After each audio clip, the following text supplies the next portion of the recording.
ایک واقعہ ہے حاجی عبدالوہاب صاحب رحمہ اللہ کا، اور یہ تبلیغی حلقوں میں بہت مشہور ہے۔ ایک مرتبہ ریون مرکز میں بڑا اجتماع تھا۔ حاجی عبدالوہاب صاحب رحمہ اللہ معمول کے مطابق بیان فرما رہے تھے۔ بیان نہ بلند آواز میں تھا، نہ جوشیلے نعروں کے ساتھ، بلکہ نہایت سادہ اور درد کے ساتھ۔ اچانک انہوں نے یہ جملہ کہا: بھائیو، میں تمہیں جنت کی خوشخبری نہیں دیتا، مجھے تو اپنا انجام بھی معلوم نہیں، میں تو اپنے رب کے سامنے کانپتا ہوں۔ یہ کہتے تھے،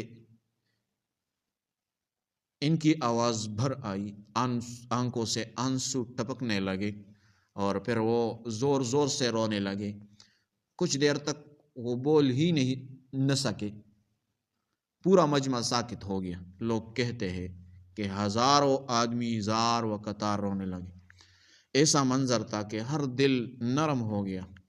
پھر بڑی مشکل سے فرمایا: میں نے ساری عمر دین کی بات کی ہے، مگر مجھے ڈر ہے کہیں ایسا نہ ہو کہ قیامت کے دن کہا جائے، تو نے کہا بہت، کیا کچھ نہیں؟ یہ کہہ کر وہ زمین پر بیٹھ گئے، ہاتھ چہرے پر رکھے اور دیر تک روتے رہے۔ اس واقعے کی حکمت کیا ہے؟ یہ اخلاص کی انتہا تھی۔ یہ خوف آخرت کی عملی تصویر تھی۔ یہ سبق تھا کہ بڑا کام کرنے والا بھی اپنے انجام سے بے خوف نہیں ہوتا۔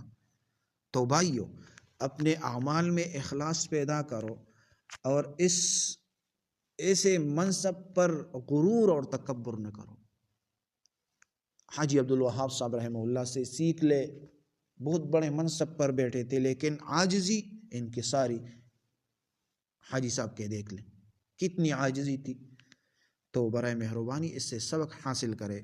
جزاکم اللہ احسن۔